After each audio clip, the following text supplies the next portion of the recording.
lovely students, this is Mansi. Welcome back to the channel. Now we are going to start with the next chapter. So seed batch का chapter number 7 triangle start कर रहे हैं हम. Let's start with the introduction. पहले हम थोड़ा सा समझ लेते हैं चैप्टर में क्या क्या चीज़ें आएंगी. बहुत सारी इसमें चीज़ें आपको पहले से ही पता है, वो भी रिकॉल कर लेते हैं. नई चीज़ें भी क्या सीखनी है वो भी सीखते हैं. ठीक है, लेट्स गेट स्टार्टेड. सबसे पहले बच्चे ट्राइंगल्स तो आपको पता है. एक्यूट एंगल ट्राइंगल कौन सा होता है, right angle triangle, obtuse angle triangle, इन सब का इस चैप्टर में कोई यूज़ नहीं है. मैं जैसे आपको बता रही हूँ कि ट्राइंगल्स आपने पढ़ा हुआ है. ठीक है भाई.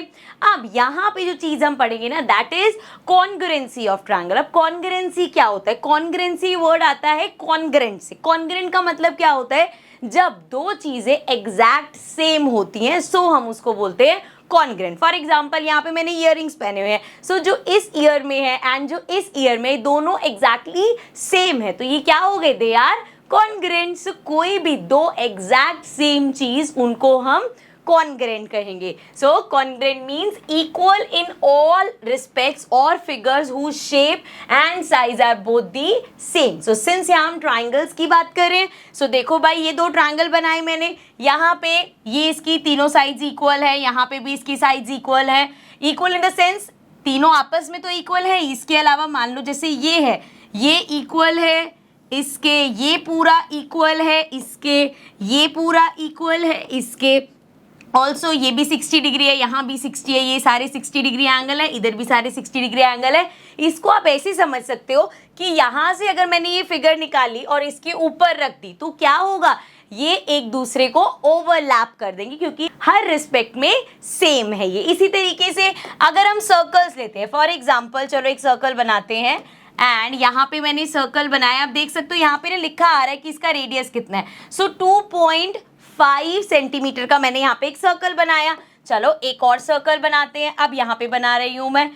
2.5 लिया था वहाँ पे, यहाँ पे भी लेंगे 2.5 सेंटीमीटर. सो 2.5 सेंटीमीटर का ये सर्कल बनाया मैंने, 2.5 सेंटीमीटर का ये सर्कल बनाया. अब आप देखोगे जब मैं इस पर क्लिक करके इसको यहाँ लेके जाऊंगी तो ये कंप्लीटली इसको क्या करेगा? नीचे रेड वाले को ओवरलैप कर देगा. क्यों?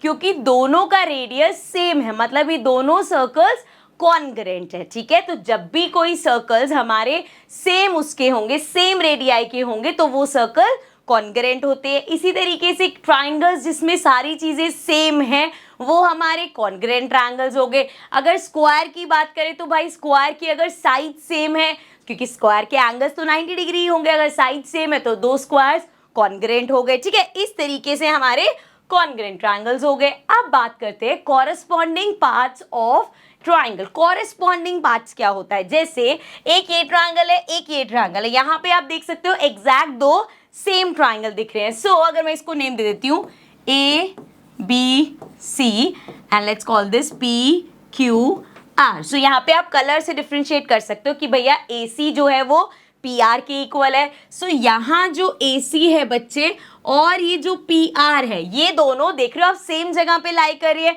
इस ट्रायंगल का समझ लो ये बेस है, तो इस ट्रायंगल का ये बेस है, तो दोनों सेम पोजीशन पे है. दोनों सेम पोजीशन पे है, मतलब ये दोनों ट्रायंगल के कॉरेस्पॉन्डिंग पार्ट्स हो गए. सिमिलरली अगर हम ये वाला पर्पल वाला देखें A से B तक, तो यहाँ वाला देख लो PQ, तो AB और PQ क्या है? कॉरेस्पॉन्डिंग पार्ट हो गए. सिमिलरली BC और QR again they are corresponding parts. इसी तरीके से एंगल्स की बात करें, सो एंगल A जो है कॉरेस्पॉन्डिंग पार्ट उसका क्या है? Angle P. Similarly angle B corresponding part बच्चे Q हो गया एंड एंगल C का कॉरेस्पॉन्डिंग पार्ट कौन सा हो गया? Angle R. ठीक है, क्लियर. अब यहाँ तो हमें देखते ही पता चल रहा था क्योंकि एग्जैक्ट सेम पोजीशन, जैसा ये ट्रायंगल था एग्जैक्ट सेम ऐसा था. बट अगर मैं इसी ट्रायंगल को थोड़ा सा घुमा दूं तो क्या चीज है? अब क्या इसको देख के, अब देखो देख के तो ऐसा लग रहा है ना अलग अलग शेप है. ये ट्रायंगल ऐसे जा रहा है, ये ट्रायंगल ऐसे जा रहा है, तो देख के लगेगा नहीं यार ये कॉन्ग्रुएंट नहीं है. बट एक्चुअल में यहाँ पे अगर हम देखें तो ये जो ग्रीन वाला पार्ट है, लेट्स कॉल दिस AB, ये इक्वल है इस PR के. सो यहाँ पे मैंने लिख दिया PR. So if AB is equal to PR and ये हमारा हो जाएगा AC is equal to RQ and C B equal है पी क्यू के। अगर यहाँ पे हमें दिख रहा है कि भाई ये तो यहाँ पे कलर देख लो सेम है ना, तो भाई ये तो कॉरेस्पॉन्डिंग पार्ट्स इनके सेम है, सो दैट मीन्स ये दोनों ट्रायंगल हमें दिख रहे हैं, ये भी, क्योंकि चाहे इनको उल्टा कर दो, टेढ़ा करके रख दो, कैसे भी रख दो, लेकिन अगर यहाँ पे ये चीजें सेम है सो हम कह सकते हैं कि भाई इसका कॉरेस्पॉन्डिंग पार्ट ये हो गया, इसका कॉरेस्पॉन्डिंग पार्ट ये हो गया, इसका कॉरेस्पॉन्डिंग पार्ट ये हो गया। इन शॉर्ट अगर मैं इस ट्रायंगल को यहां से उठाऊं एंड इसके ऊपर घुमा फिरा के प्लेस कर दूं, क्योंकि देखो ये जो हमारा पी क्यू है ये कंप्लीटली सी बी को कवर करेगा, सिमिलरली ये जो हमारा पी आर है वो इस ए बी को कवर करेगा, ये जो हमारा क्यू आर है वो इस ए सी को कवर करेगा। सो बेसिकली यहां से उठा के घुमा फिरा के जब मैं इस पे प्लेस करूंगी सो ये इसको ओवरलैप करेगा, दैट मीन्स कि ये दोनों ट्रायंगल भी कॉन्ग्रेंट है। अब ये मैंने यहाँ पे क्या डिजाइन बनाया है, ये बच्चे हमारा सिंबल होता है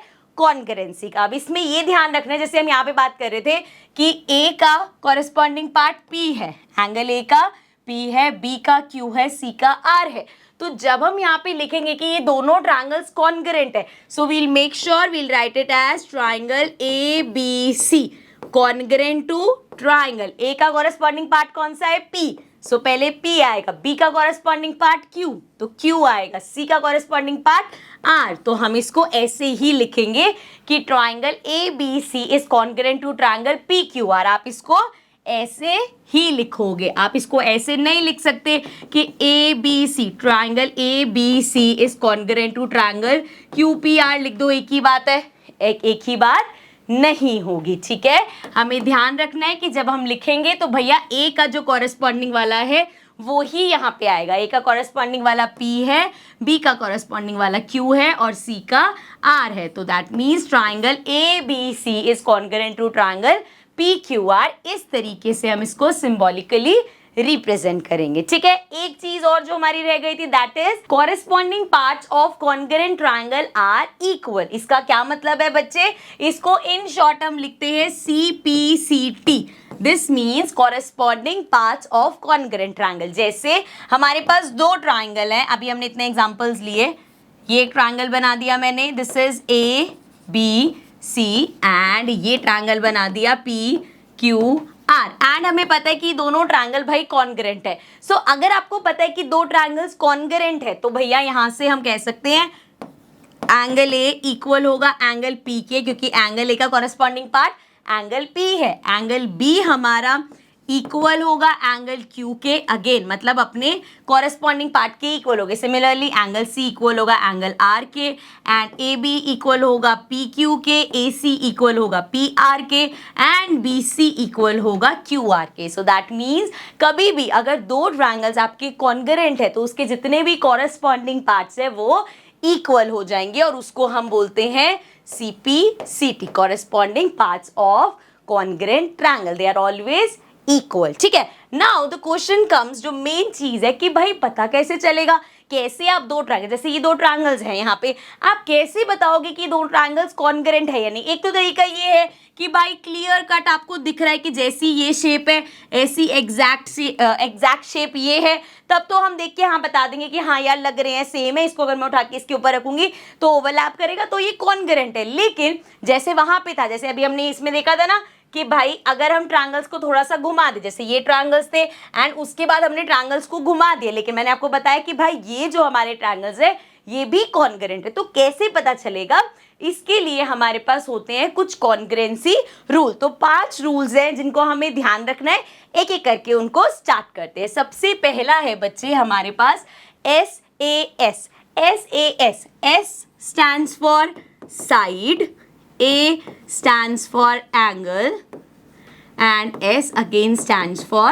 side. So SAS congruency rule मतलब side angle side, मतलब अगर दो ट्रायंगल हैं आपके पास, उनकी कोई दो साइड्स और एक एंगल इक्वल है, ध्यान रखना दो साइड्स एक एंगल। अब इसको हमने एस ए एस ही क्यों लिखा, इसको हम एस एस ए भी तो लिख सकते थे या ए एस एस भी तो लिख सकते थे। सो इस केस में जब भी दो साइड्स है आपके पास, ये दोनों तो एग्जिस्ट ही नहीं करते। एस ए एस लिखने का रीजन ये है बच्चे कि दो साइड और इंक्लूडेड एंगल। अब ये इंक्लूडेड एंगल क्या होता है समझो। यहाँ पे देखो, जैसे अगर मैं इस साइड और इस साइड की बात करूं, ठीक है, फिर से देखो एक बार, यहाँ पे ये साइड और ये साइड की बात कर रही हूं। सो इन दो साइड्स का कॉमन एंगल कौन सा है, देखो यहाँ पे अगर मैं इस एंगल की बात करूं तो ये एंगल कैसे बन रहा है बेटा, ये वाली आर्म से और ये वाली आर्म से, बट इस साइड की तो बात ही नहीं कर रहे।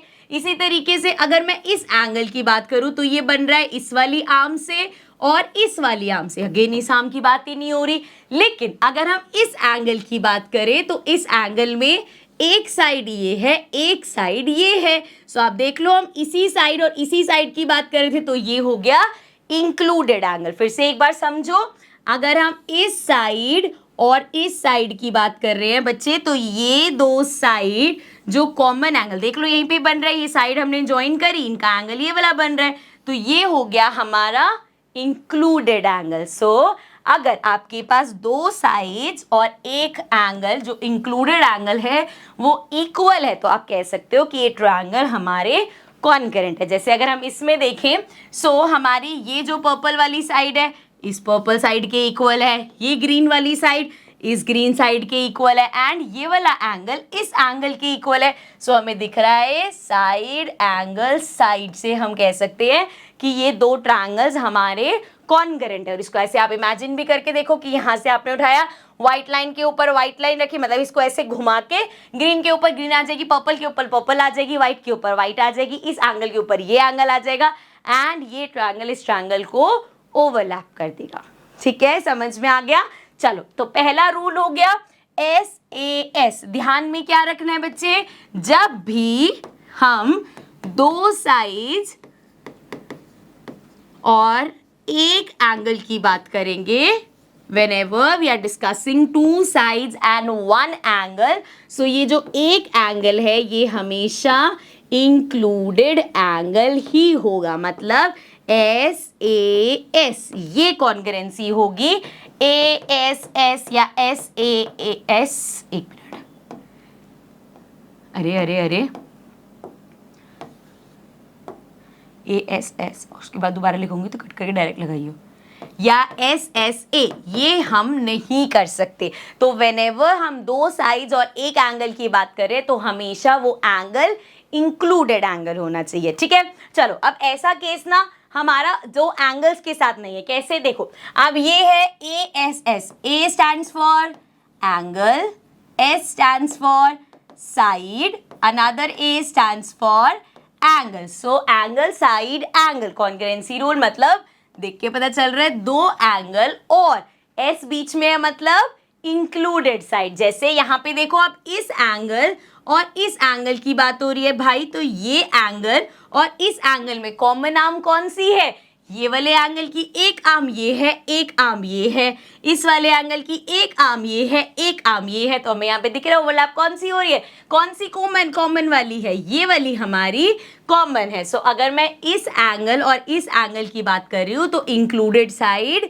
ये वाली होगी। फिर से एक बार समझते हैं इस चीज को, ये बनाया हमने ट्रायंगल, अगर बच्चे इस एंगल और इस एंगल की बात हो रही है तो ये एंगल और ये एंगल की इंक्लूडेड साइड ये है। ठीक है, सिमिलरली अगर हम बात कर रहे हैं इस एंगल और इस एंगल की, सो इंक्लूडेड साइड ये होगी। दिख रहा है ना भाई, इस साइड पे ये वाला एंगल भी बन रहा है, इस साइड पे ये वाला एंगल भी बन रहा है, एंड लास्ट अगर हम बात कर रहे हैं इस एंगल और इस एंगल की, तो बताओ इंक्लूडेड साइड कौन सी है। अब ये आप बताओगे ए बी सी। सो आप कमेंट सेक्शन में मुझे बताओगे अगर एंगल ये है तो इंक्लूडेड साइड ए बी है, बी सी है या ए सी है। ठीक है, तो कमेंट्स में बताओगे, बहुत सिंपल सा क्वेश्चन है। ठीक है, चलो अब यहाँ पे एक बार दोनों ट्रायंगल्स को देख लेते हैं।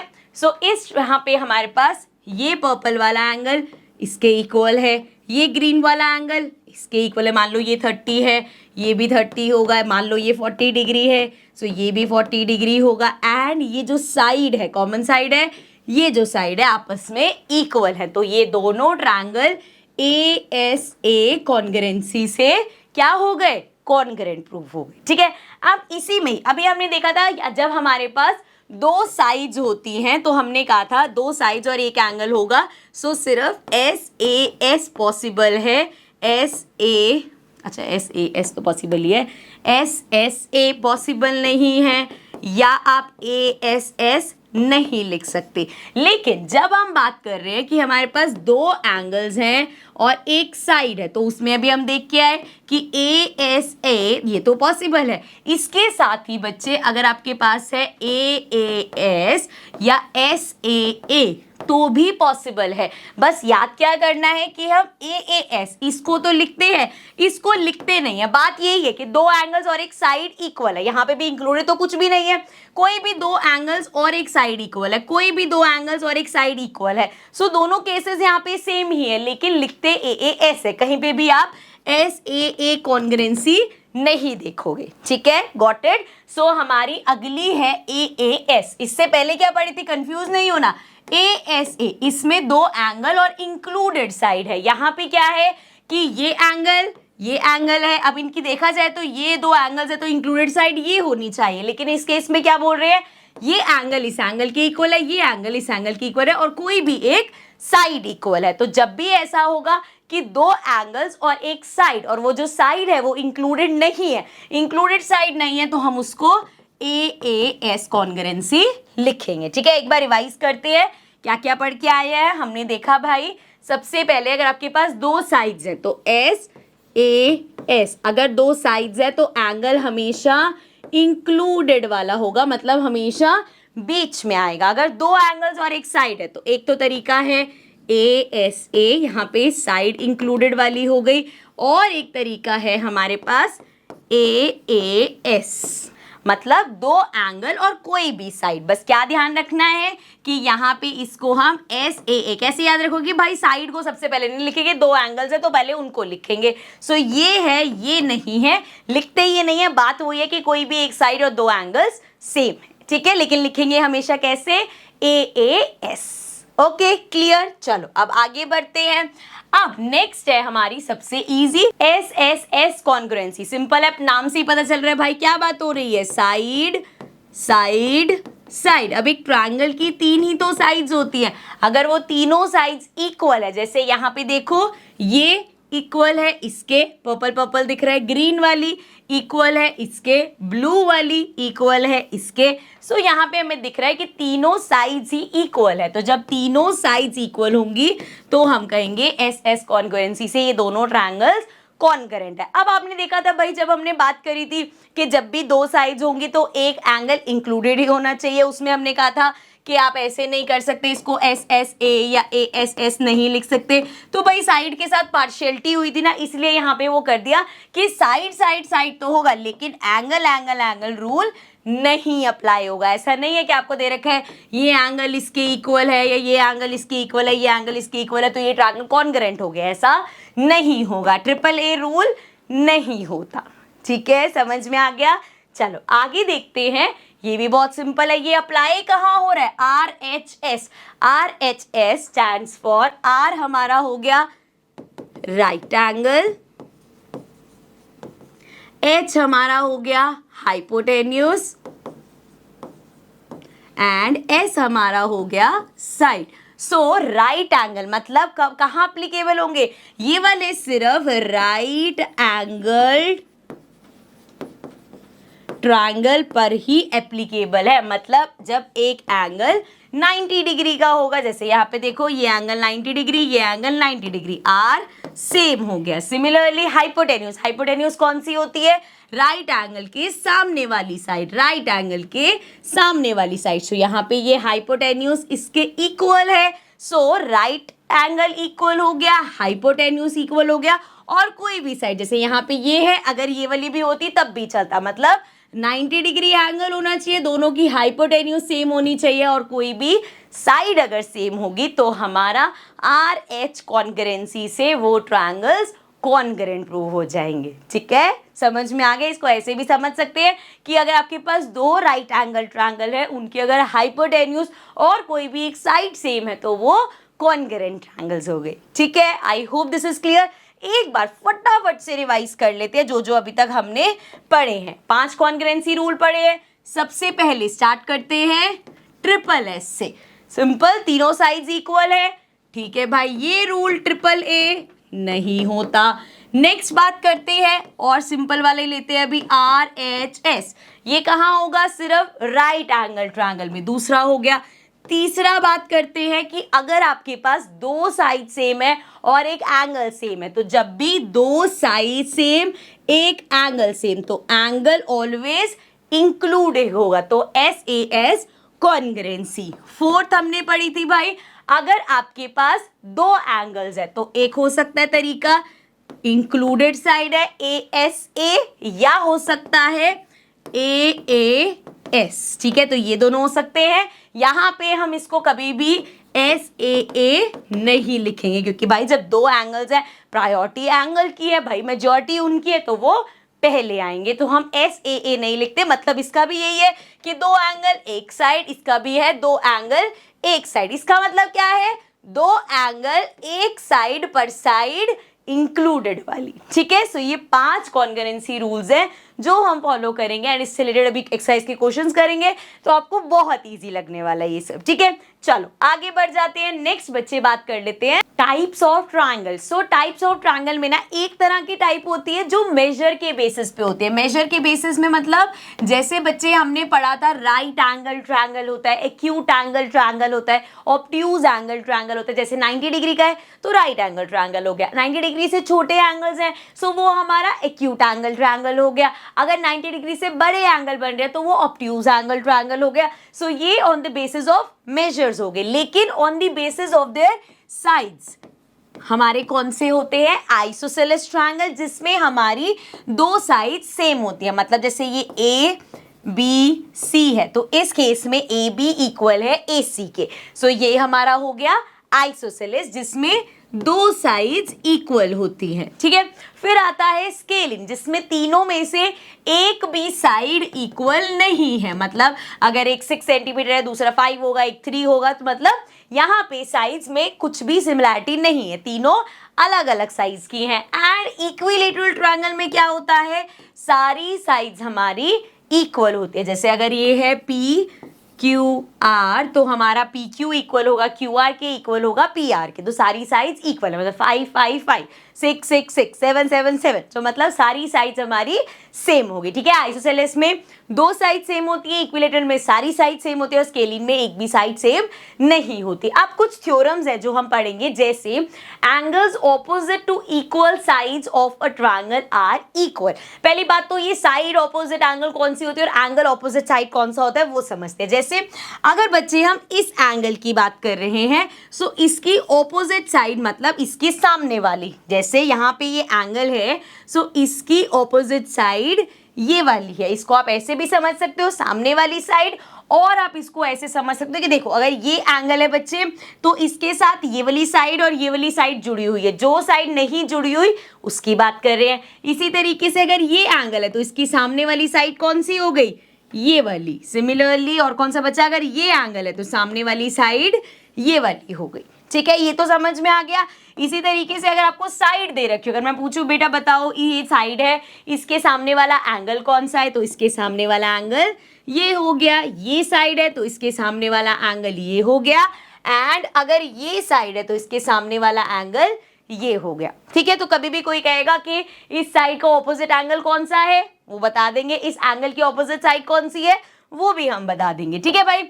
चलो अब पढ़ते हैं हमारी थ्योरम क्या कहती है। Angle opposite to equal sides are equal. मतलब जैसे अगर क्वेश्चन में आपको दे रखा है कि ये जो साइड है इस साइड के इक्वल है, अगर गिवन है AB इक्वल है AC के, AB is equal to AC, तो हम क्या देखेंगे कि अगर ये साइड्स इक्वल है तो इसके जो ऑपोजिट एंगल्स हैं वो भी इक्वल होंगे। अब देखो जरा, अगर मैं AC की बात करूं बच्चे तो AC का ऑपोजिट एंगल कौन सा है? ये वाला। अगर मैं AB की बात करूं तो AB के ऑपोजिट एंगल कौन सा है? ये वाला। सो दैट मीन्स अगर AB इक्वल है AC के, सो एंगल B इक्वल होगा एंगल सी के। अगर ए बी इक्वल है ए सी के तो एंगल बी इक्वल होगा एंगल सी के। सिमिलरली अगर ये हमारी इस साइड के इक्वल है पी क्यू आर, सो इस केस में अगर पी क्यू इक्वल है क्यू आर के, सो इनके ऑपोजिट एंगल्स क्या होंगे? पी क्यू का ऑपोजिट एंगल ये वाला, इसका ऑपोजिट एंगल ये वाला, so that means angle P equal होगा एंगल आर के। ठीक है, क्लियर है ये चीज। सिमिलरली अगर हमारी ये साइड इक्वल है इस साइड की, नेमिंग कर लेते हैं एफ जी एच। ठीक है, सो अगर गिवन है एफ एच इक्वल है एच जी के, तो एंगल्स कौन से होंगे बच्चे? ये साइड के सामने वाला एंगल ये रहा, ये वाली साइड का ऑपोजिट एंगल ये रहा, तो हम कह सकते हैं एंगल एफ इक्वल होगा एंगल जी के। ठीक है, समझ में आ गया, क्लियर है ये चीज। सो जब भी ऐसा होगा कि आपको दो साइड्स इक्वल दे रखी है तो उनके ऑपोजिट एंगल भी इक्वल होंगे। ठीक है, नेक्स्ट सेम चीज है, sides opposite to equal angles of a triangle are equal, मतलब उसी का ही उल्टा समझ लो। इस केस में वो क्या कह रहे हैं, अगर हमें एंगल्स इक्वल दे रखे हैं, मतलब अगर गिवन है ये एंगल इस एंगल के इक्वल है, नेमिंग कर लेते हैं ए बी सी, तो अगर हमें गिवन है एंगल बी इक्वल है एंगल सी के, तो हम इसकी ऑपोजिट साइड देखेंगे। इस एंगल की ऑपोजिट साइड कौन सी है? ये वाली। इस एंगल की ऑपोजिट साइड कौन सी है? ये वाली। तो दैट मीन्स इस केस में ए बी हमारा इक्वल होगा ए सी के। सिमिलरली अगर दे रखा है कि ये एंगल हमारा इस एंगल के इक्वल है, तो इसकी ऑपोजिट साइड ये वाली, इसकी ऑपोजिट साइड ये वाली, तो मतलब ये साइड इस साइड के इक्वल हो जाएगी। एंड सिमिलरली अगर दे रखा है ये एंगल इसके इक्वल है, सो इसके सामने वाली साइड ये और इसके सामने वाली साइड ये आपस में इक्वल हो जाएंगी। सो कंसेप्ट इसमें समझने वाला सिर्फ इतना है बच्चे कि आपको ये पता होना चाहिए कि जब हम किसी एंगल की बात कर रहे हैं तो उसकी ऑपोजिट साइड कौन सी है, और जब किसी साइड की बात करें तो उसका ऑपोजिट एंगल कौन सा है। देन ये दोनों थ्योरम्स बहुत ईजी हो जाएंगे। ठीक है, बाकी जो भी आपको कंफ्यूजन अभी छोटी छोटी होंगी वो जब हम एक्सरसाइज के क्वेश्चंस करेंगे तो क्लियर हो जाएंगी। विद दिस चैप्टर का इंट्रो होता है कंप्लीट। यही सब चीजें हैं जो हम अप्लाई करेंगे एक्सरसाइजेस में। So let's get started with the exercises but in the next session. So I will see you all in the next video. Till then take care and bye bye.